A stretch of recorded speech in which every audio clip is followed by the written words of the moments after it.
The Eat Like Ruby podcast is not a substitute for professional medical or dietary advice. The advice given in this episode is general in nature and should not be used to treat any medical conditions, health conditions, illnesses, injuries, and/or any nutrition-related conditions, deficiencies, or similar. This podcast is not to be used as or in place of medical advice or dietary advice. Please consult your healthcare professional before implementing any of the advice, information, or protocols discussed in this episode.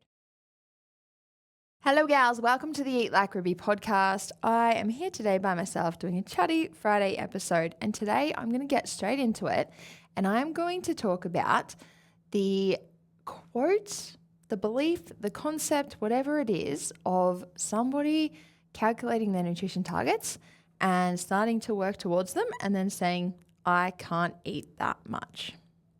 I call bullshit. Let's get into it. I hear this so often, and I hear it with people pursuing fat loss on 1,600 calories, and I hear it with muscle gain gals pursuing muscle gain on 2,900 calories. Muscle gain gals, I'll cut you a little bit of slack, right? I'm still going to rip into you a little bit today with love. Like always, guys, I'm attacking with love, but I see this, like I said, guys, whether we're talking 1,500 calories or 3,000 calories, I can't eat that much. What I really want to point out straight away, and I've got a few things we're going to look at today. I am going to be helpful, not just savage, but the very first thing we have to look at, right? Let's just say, for example, numbers. We calculate our maintenance to be around 2,000 calories. We calculate our deficit to be maybe 1,600 and our surplus to be 2,400, right? I'm obviously using myself in this example for those of you that know me, but that's quite a common. They're quite common numbers, like they're not absurd numbers. If we think about this, right, if a person has signed up for coaching or a program or a diet, or you're doing anything at all to work towards fat loss, I see this so often, and I'm going to speak to the fat loss side of it first, and then we'll dabble in some of the muscle gain chat as well. But I see this so often with fat loss where a person comes in, maybe they've got 15, let's say 10 to 20 excess kilos, maybe a bit more, but really common around this range where we've clearly got some excess body fat to drop, right? And I say that with love, but you've signed up and you know, yep, I've probably put on 15 kilos over the years. I know I'd be a lot healthier, a lot happier if I got this weight off, right? The reason I'm talking about this and the reason I'm bringing this up is because if you are someone who claims, I can't eat that much, when you look at your deficit numbers, you have definitely eaten more than that to be in a position where you are now pursuing fat loss. And again, I say that with love, but that is scientific fact. If we think about how body fat accumulation occurs when an excess of calories/energy comes in, they are not used and the body moves them into storage. Body fat is stored energy. Energy gets stored when it is not used. It is not used when there's too much of it. The body uses what it needs to. It moves the rest into storage. This is where we look at a calorie surplus. There is a surplus of calories or energy coming in, more than the body needs to maintain its current state, its current weight. So it moves the excess into storage. If you don't understand this, go back and listen to episodes about 106 to 109 of the podcast. We really broke this down, but that is literally how body fat accumulation occurs. The reason I'm bringing this up is because if a person has found themselves in the position where they want to and need to drop 10, 15, 20, maybe more kilos of body fat, you have eaten above your maintenance intake enough to store that amount of energy to be in this position. So that's why I said I call bullshit on I can't eat 1,600 calories. The math literally does not math. It does not add up. So it's so important to clock that fact and go, yes, I can, because I have. I would not be in this position if I had not. And I think there's a couple of things that play out here. I'm going to talk about a few of them. Like I said, I'm going to dabble in the fat loss and the muscle gain chat. It is a chatty episode. I might go in a few different directions, but I think the two most common reasons I see this, the two things, I see this so often when people come into Eat Like Ruby or come into anything and you're pursuing fat loss and weight loss, in those initial weeks, like you might be 3 or 4 weeks in, and then you're just like, I can't eat this much. Is it okay if I don't reach my calories? Is it okay if I come in 200 or 300 under my calories? All of these kind of questions. And I think the two most common reasons for this, I think one is that when people come into something, they want to go like guns blazing, ball to the wall. And even though I have dedicated my life to telling people that they can include all foods in moderation when working towards any goal, including fat loss, I think people still cut out heaps of foods while working towards those nutrition targets and then realize, well, shit, if I'm only eating meat and veggies and fruit, it's really hard to hit a certain intake. This is why we're not only eating meat and veggies and fruit.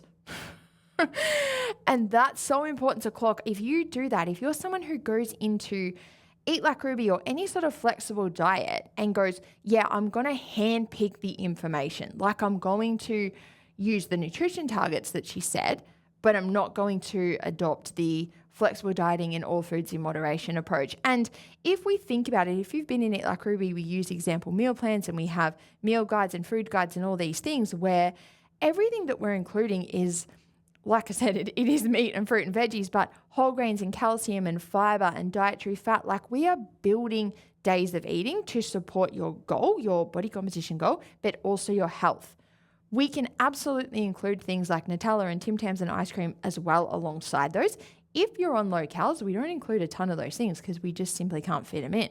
You're telling me you can't eat enough. I'm trying to write you a meal plan that stays low enough for you. So it just doesn't make sense. But what I'm getting at here is if you have taken it upon yourself to work towards those targets, but also said like, I'm going to avoid sugar and carbs and bread and pasta and all of these things, you're going to have a real disconnect on your hands because it is going to be a struggle for you to work towards those targets. And in my opinion, this is just not a smart approach to take.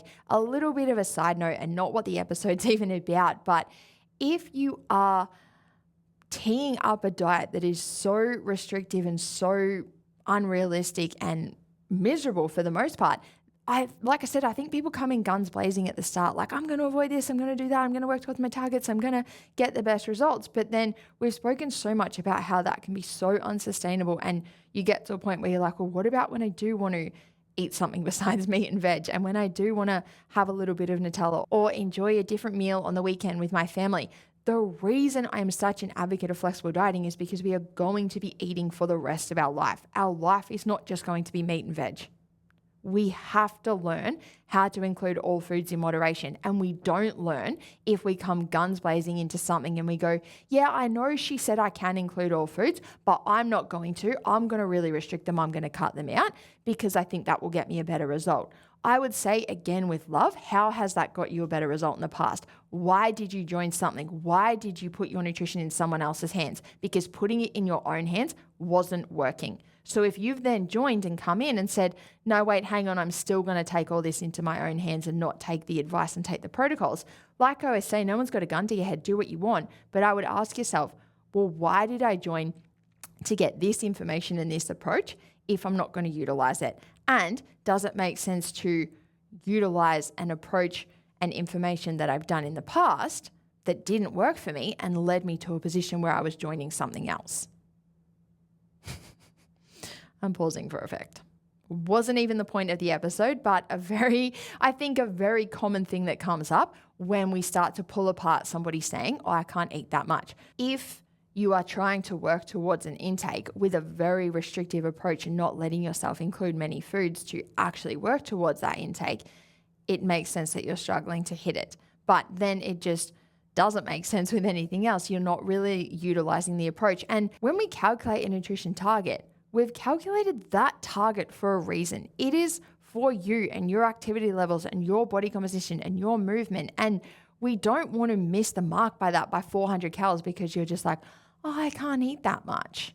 Like there's a reason we've calculated that number for you. It's in your best interest to work towards it. And this is why I'm a big fan of example meal plans, because if you're struggling to do that, you can use an example meal plan. And then you can learn flexible dieting and you can tweak those plans and you can plan your own days and you can actually work towards the target that you need to work towards for the goal that you have. But I think the second thing we see with people in a position where fat loss is the goal and we're running the whole I can't eat that much line, I think this can come up when there's a little bit of a subconscious belief. It might be a bit conscious or it might be really subconscious, probably different from person to person, of thinking, well, let's say my deficit was calculated to be 1,600. Surely if I have a day at 1,400, that's even better. If it was even better, the target would be 1,400, not 1,600.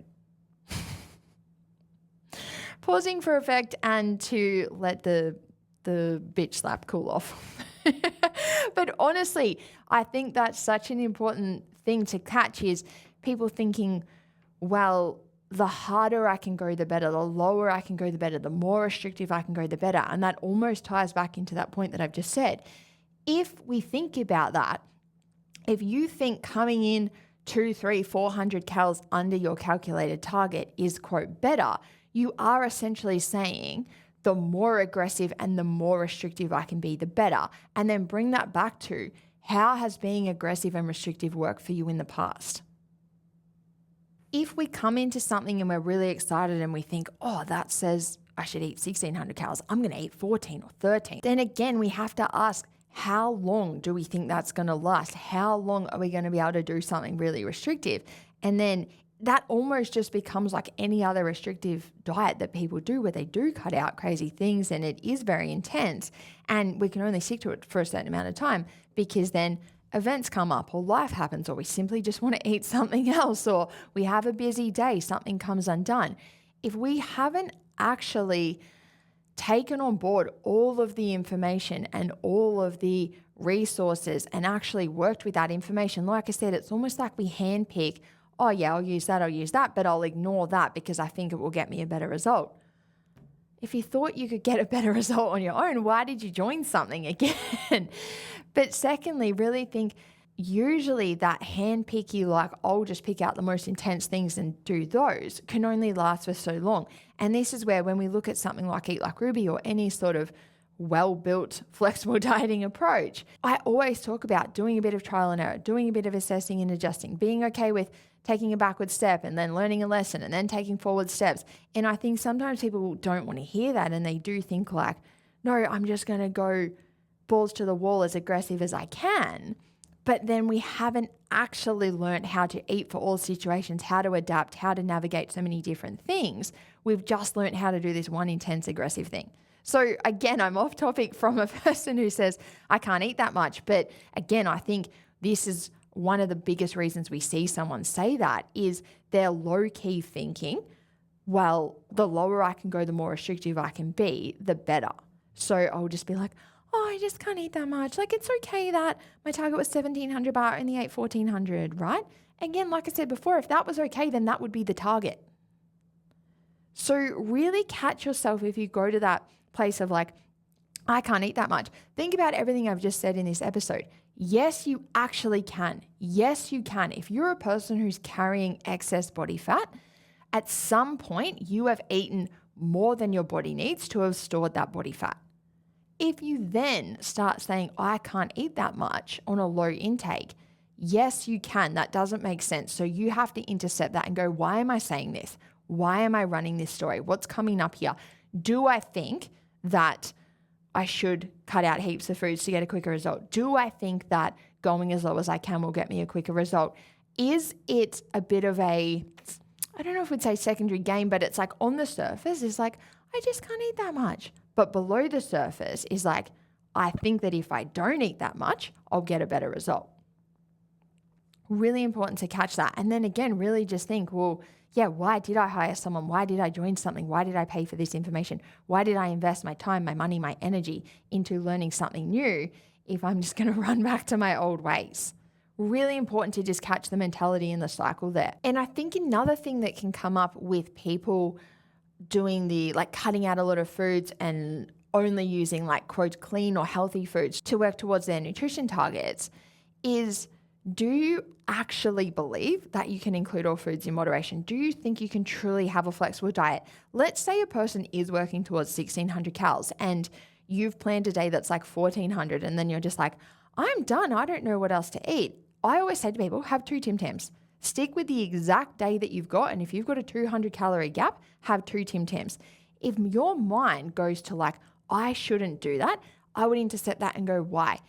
Do I actually understand how fat loss is achieved, how nutrition works, calories in versus calories out, energy balance, flexibility, all of these things that we speak about? If you don't, and if you just have stumbled across this episode, you want to go back and binge the podcast because we speak about this so much. But I think it's even common when people have listened to the podcast and they have started a program and you are still just like, surely I couldn't include 2 Tim Tams. Surely I couldn't have a bit of Nutella. Surely I couldn't have rice with my dinner if I'm like anti-carbs, any of these things. We want to pull that apart and go, why? Why do I think that? Why do I think I still need to avoid that food? Have I not taken on board this information, this education? Do I think I will get a better result if I leave those out? Again, come back to the fact that your nutrition targets were calculated for you and your result. So intercept any thoughts of like, but I think I'll get a better result doing something else. If those targets were calculated to optimize your result, and then if you've been in Eat Like Ruby, we look at like assessing and adjusting those targets if needed. But even clock that for a second. I think it's really common for people to come into something, get a nutrition target, work towards it for a few days, scale back for a few days. I can't eat that much, but really I'm just like scaling back and cutting things out and all of that. When you get to a point of actually assessing and adjusting how your body responds to an intake, you can't do that if you've chopped and changed that intake at your own discretion because of your emotions or your shitty underlying beliefs. And again, I say that with love, but if you've got a lot going on where you're going, oh, I should eat a little bit less and I shouldn't eat that and I shouldn't do this. Again, tie that back to how has that worked for you in the past, but also then bring it to, in a few weeks' time, I want to be able to assess how my body is responding to what I'm doing. If what I'm doing is changing every second day, I can't make that assessment. And this can create a really vicious loop. If we think about what I said before, if you're a person who is carrying excess body weight, at some point you've eaten more than that. And it's probably because you love food. And this is what's such a funny thing is most people claim to love food and then they're over here like, I can't eat this much. You love food. Yes, you can. So again, what's going on there? But if you're someone who's carrying that excess weight, at some point you've eaten more than that, and it's probably because you do love food and you like to go out and you like to enjoy things. If you've joined something and you're in a program that is teaching you how to do all those things, embrace that whole program, embrace all those teachings so that you can learn how to do all those things. Because again, if you take it upon yourself to just make it even more restrictive, how are you ever going to actually implement all the learnings from that program if you're only handpicking the most intense restrictive ones or making them even more intense and restrictive for you? And B, a really, really, really cool thing that can happen is finding out that you can achieve your results, your desired results, on an intake that is higher than you thought. This is unreal. And I've had girls do this in Eat Like Ruby, and the only way you can do that is by being adherent enough to an intake to watch what happens. If a person, let's say for example, you did calculate your deficit to be 1,600 calories and you took it upon yourself to only eat 1,400, two things are going to happen here in my opinion. It's going to be so restrictive and unsustainable that you actually can't stick to it and you can't sustain it, and therefore it becomes like every other diet you've ever done that you've just fallen off track with. Or you do stick to it and you do get a result. So in your mind, you go, I achieved fat loss on 1,400 calories. What if you could have achieved fat loss on 1,600 as well, but you will never know? And again, bring it back to if you're a person who loves food, has had periods of eating more food, wants to be able to enjoy meals out, wants to be able to do things with the family, wants to be able to have a chocolate bar or an ice cream or anything like that every now and then, if you have done something so restrictive and then formed a belief, this is the only way I can get a result, like I said, yeah, maybe you do get results on 1,400, but maybe you get them on 1,600 as well, maybe even 17. This is a really cool thing. It's a little bit off topic, but it's worth saying.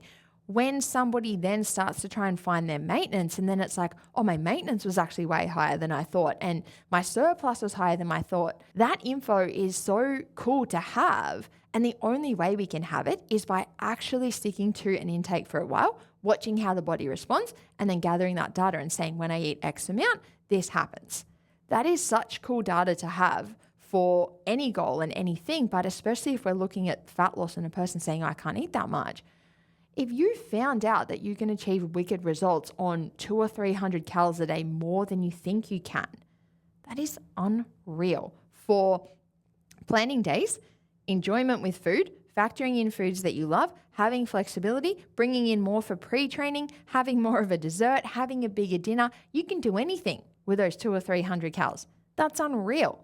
So really catch that and think, if I'm someone who claims I can't eat that much, what is actually going on there? It could be like a belief, it could be a mindset thing, it could be a little bit of like, the lower I go, the better it's going to be, I'll get a result quicker, etc. We want to really look and go, but what if I could learn to get results way more enjoyably as well, on more food and with more flexibility and all those things I just listed?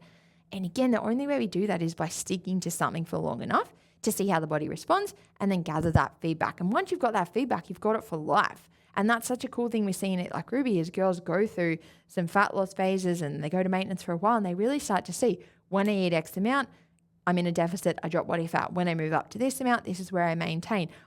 People find the top end of their maintenance, we find the surplus. There's so many cool things we can do, but having that info is unreal. And really, if you're someone who loves food, you want your deficit to be as high as it can be within reason. But you want to know, how much can I get away with eating every day and still be in a deficit and achieve the fat loss results that I want? So ask yourself why you're not doing that. And another little thing to look at here is people will go, I'm just not hungry.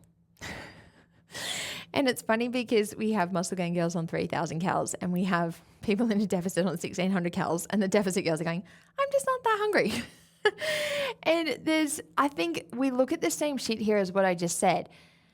Are you physically, tangibly, are you actually planning days that are very high fiber, high volume, because you're only letting yourself include fruit and veggies and quote clean foods? If we think about typical kind of clean or healthy foods, they're usually very filling, they're very high volume. If someone's just doing a day that's oats and then lots of fruit, lots of veggies, and then we even see people start to bring in not even rice, but the low cal, substitute for rice. God only knows what the hell it actually is. But we see people bring in a lot of low calorie, low carb foods throughout their day because they're on a diet and because they don't want to eat high cal and all these things.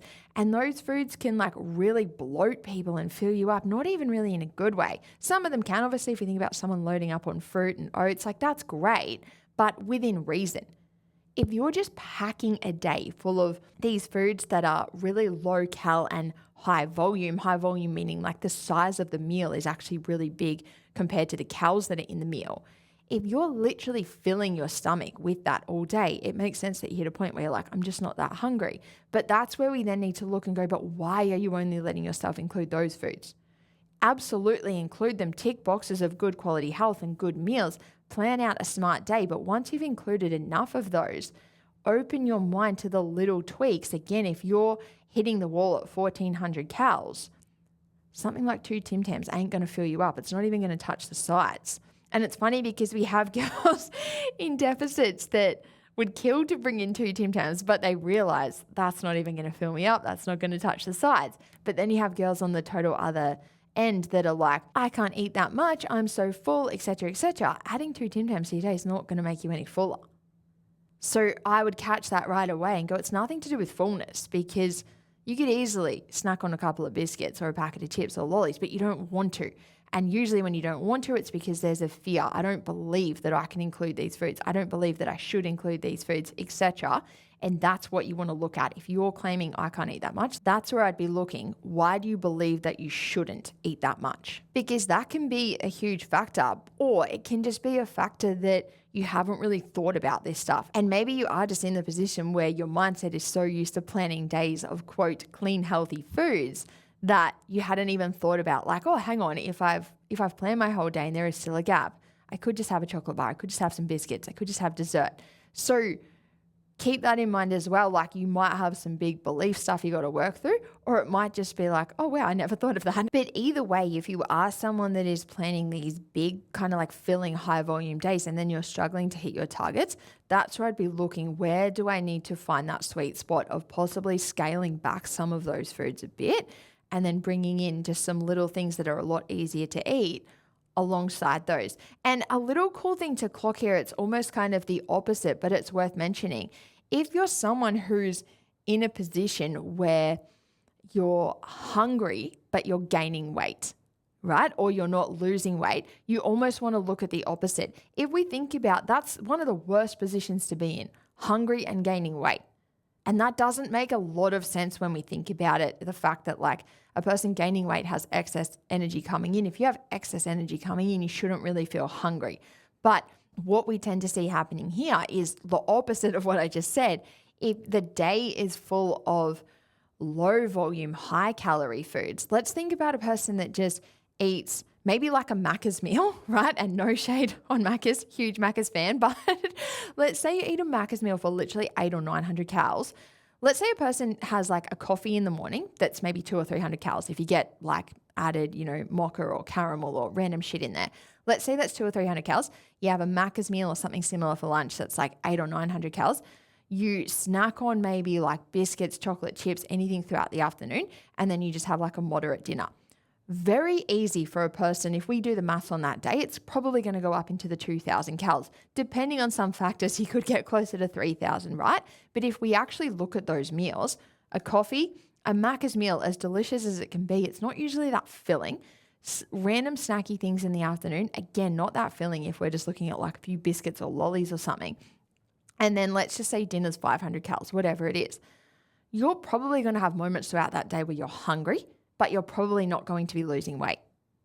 And this is because it's the opposite of what I said before. There's no volume, there's no fiber, there's not much protein. All the things we know to be satiating and are going to help fill us up, we haven't really included those things in our day. So like the actual volume of food and the mass of food, our stomach is probably quite empty.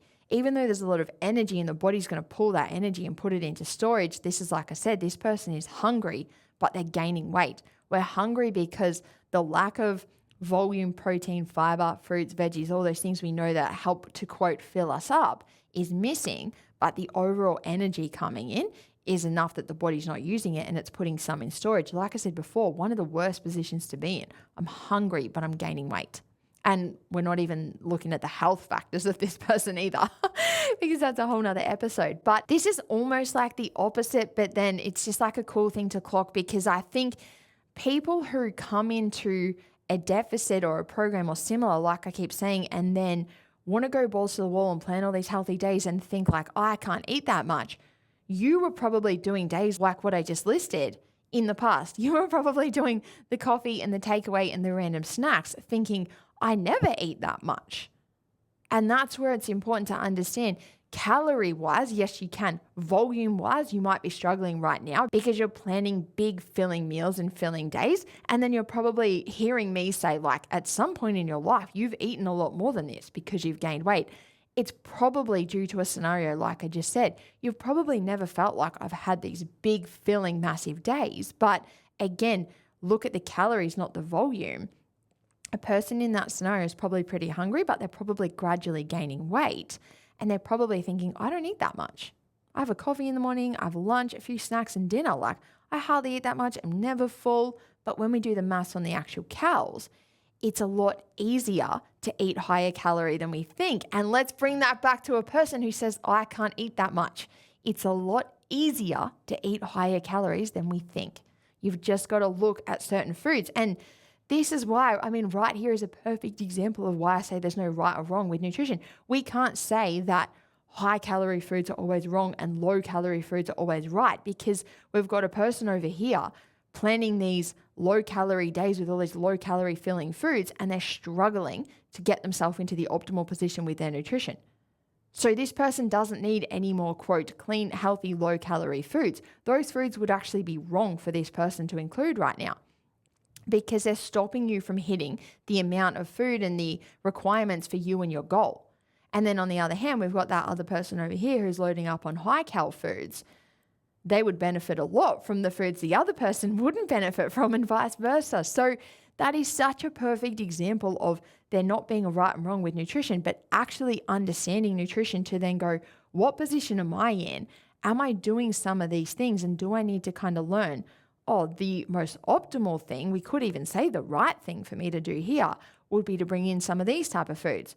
If I'm on the other side and I'm experiencing the other end of this, the right thing for me to do would be to bring in some of those different foods. So that's such a perfect example of why I always say there's no right or wrong, but we want to understand nutrition. We want to have the education so we can actually plan things to suit us and move us in the direction that we want to go. Coming back to, I can't eat that much, there's one more thing I want to touch on, and it is my high cal gals. Oh my God, that's got a good ring to it. If we think about someone going for muscle gain, coming out of the deficit, maybe you're at maintenance, maybe you're actually going into a surplus. We know I love this. I think this is awesome. I think it's such a cool position to be in, but I think it's common to run the whole, I can't eat that much. And like I said before, I will cut you guys a little bit of slack because it is actually a lot of food compared to some other scenarios that you would have been in before. And a lot of food is subjective. And I think that's super important to understand because it's so easy to look at someone's day or their meals or anything and go, wow, that's a lot of food. That's high calorie. A lot of food is subjective. What's a lot of food to me is going to be sweet F all compared to my husband, Shaq, who's about to compete in an Ironman, right? And so it's just important to kind of catch that. A lot of food or high calorie food or not much food, low calorie food, any of those things are just completely subjective and they're going to be relative to different situations. But if we think about somebody pursuing a higher calorie intake than they ever have before, if you're someone who's done fat loss and maybe you've done a bit of maintenance and this is the first time you're like, I'm going to go into a surplus, that is, quote, a lot of calories compared to what you would normally aim for. So it makes sense that you're in a position where you're like, it's hard for me to eat this much. And I've said on the podcast before, it's so common for people on low calories to see people on high calories and go, oh my God, I'm so jealous. I'd love to eat that. First of all, side note, I'm so jealous. I'd love to eat that, but I can't eat that much. Okay. But secondly, it's so common to be jealous of that person on high calories, but then when you're actually doing it, it can be a lot harder than you think. So a little bit of love, a little bit of grace to the high cal gals, but I think you still need to go through nearly everything I've just said relative to your calorie intake, because I think it's really common for people to move on to high calories, but then take all of their low calorie habits. You know, if you're so used to picking the high fiber foods and the high volume foods and the low calorie foods and like the low carb substitutes and all those things, if you've been pursuing those goals and eating in that way for so long, you really want to catch like, what habits do I have? And these habits aren't bad. They're just not going to serve you in this next phase. So you want to catch that and go, do I always pick like Spud Light instead of normal potatoes? Do I always pick like a low carb bread or a low carb wrap or low carb desserts or ice creams or, you know, sugar-free lollies or anything at all? Where are you making those low cal, quote, diet friendly choices? They're not friendly to your diet anymore because your diet is different now. So it's just important to catch that and think like, do I need to adapt some new ways and some new habits to suit the goal that I now have? Yes, you do, by the way. And for the gals in this position, again, everything's going to apply to you that we just spoke about with the deficit girls. But usually what happens here, I feel like I've said this in different podcasts before, but it's definitely worth touching on again, especially as we come into this time of year. I think we've got a lot more girls in this position. If you are planning your days and you're ticking all your boxes of like protein, fruit, veg, fiber, calcium, whole grains, all of that, if you're so used to doing that on 17 or 1800 calories, let's just say, give or take, it makes sense that you plan a day that includes all those things and then you look and go, okay, cool, that got me to like 1900 calories. If you're now working towards like 2500, 2600, you're like, I've got 700 calories to go. I've planned my whole day and I've got 700 calories to go, right? The first thing I would do is look at that day and go, where could I make some swaps, like I just said, for things that are a bit higher cal, higher carb, etc. Just doing like a once over. Where have I got any of these like low calorie diet friendly things that can be subbed out now? That might buy you as a collective, that might buy you like an extra 100 or 200 calories. If you make little swaps for like 40 or 50 calories for a few foods, you might find yourself then up a bit over the 2000 mark, but then you're still going, okay, cool. I'm working towards 2600. I've got 500 calories to go. This is where I would not be against at all bringing in easier to digest, higher calorie foods. And let's not forget, you've planned a day with your protein and your fruit and your veg and your fiber and all those things. You've got all your box ticking, good quality health foods in this day. So if you continue eating those and you keep ticking those boxes, but then you go, I am going to bring in a dessert or I am going to bring in an extra snack in the afternoon for 400 calories, boom, there's my day. I've ticked all the boxes. I'm eating great quality foods. I'm absolutely prioritizing that, but then I'm also getting my extra calories from some fun foods alongside that. That's awesome. And that's flexible dieting, in my opinion. I think we can do that with every goal and every intake and every phase. But obviously, when we look at a person on 1600 calories versus a person on 2600 calories, you can just do it a lot more when you're on the 26. Like, that just makes sense. And the last little thing I'll say for these girls, it's definitely off topic, but I feel like I can't not say it, is I would be looking at pre-training big time. If you're on high calories, if you're someone, even if you're on low calories, here's a great lesson. If you're on low calories, and you're going, I can't eat anymore, I don't know how to eat anymore, add the extra calories to your pre-training. Absolutely load up that pre-training. I've said it before, I'll say it a million times. The more energy we can get in before we train, the better. If you're someone that's like sitting there going, I don't know where to bring in extra food, food is energy. Bring more energy to pre-training. Whether you're on low calories, whether you're on high calories, if you're in the position of needing to include more food to hit your target, include it there. But if you're a high cal gal, which is what I was originally talking about, I would absolutely make sure that is just pushed as far as you comfortably can. I'd just be looking like, where can I get the most calories before I obviously hit the point of discomfort or fullness or bloating or whatever. Like, there's going to be a limit. But for me, for example, my pre-training meal when I'm not in a deficit is about 500 and something calories, and it's like 100 grams of cereal, 100 grams of either Cocoa Pops, Fruit Loops, Nutri-Grain, whatever cereal I want to have, with a bit of milk. Usually I'll have a coffee alongside that, and it's 500 to 600 calories, and my intake is a bit over 2,000. But again, that's exactly what's happening there. I'm planning my days to tick all the boxes like I always do, and that comes in at around 18 or 1900 calories, and then I go, boom, the rest of this is pre-training. And that's especially important if we think about a person in a surplus eating high cal. You're most likely doing that because you want to build your shape, build your physique, and you're training well and all those things. Like, not many people go into a big intentional surplus unless there's training goals and physique goals alongside that, which is awesome. Again, I absolutely love it. So really think, okay, cool, if I've got all these extra calories, get them in before I get in the gym, and then get in the gym, get after it, and build this physique that I want to build. And it's the reason I'm on high calories in the first place.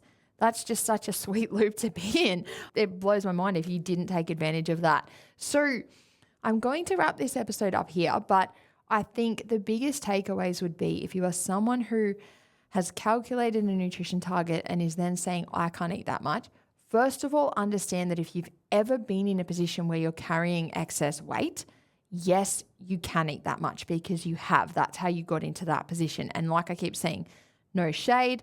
I'm saying all that with love, but I want to say that to point out something of a person going, I can't do this thing. Yes, you can, because you've done it before. So really clock that and then look and go, okay, so what is happening for me right now? Is it a belief thing? Am I scared to eat that much? Am I scared to include certain foods? Do I not think that I can? Is it a bit more of a belief thing in terms of like, I think that the more restrictive I can go and the harder I can go, the better? I would tie all that back into, well, why did I join a program or get targets or try and adopt a new approach or a different approach in the first place if I'm going to carry all my old shitty habits and beliefs into that same approach? And then think about what I said before, where we want to do something well enough to see how it works for us. And if we can find out that we can achieve fat loss or any results on a higher, more enjoyable intake, why would we not want that? Like, most people would want that for sure. So the only way you're going to know that is if you actually adhere to that intake that you've been given and those targets that you've been given or that you've calculated, however you've gotten them. If you can actually hit that long enough to assess how your body responds, you might find, oh my God, I've always pushed myself down to a crazy low calorie amount and cut out all my favorite foods. Meanwhile, I've actually just achieved fat loss with an extra 300 or 400 calories a day and including all my favorite foods. Like, if that could be true for you, you want to know that. And the only way you're going to know is by doing it and assessing what happens. So I would be clocking that and making that a priority. And then if you're a muscle gain gal, just kind of catching, are you carrying all of your old kind of low cal deficit habits into your muscle gain phase? And do you need to just kind of revisit all of that and kind of set some new plans, set some new habits for the new goal that you have. It absolutely makes sense that you would take new habits and new plans into a new goal. So that is all from me today. I hope you guys got something from this episode. Like always, please rate the podcast, give it a review on Spotify, Apple, wherever you listen. Take a screenshot, chuck it on your Instagram stories, tag Eat Like Ruby, all of the things, and I will be back next week.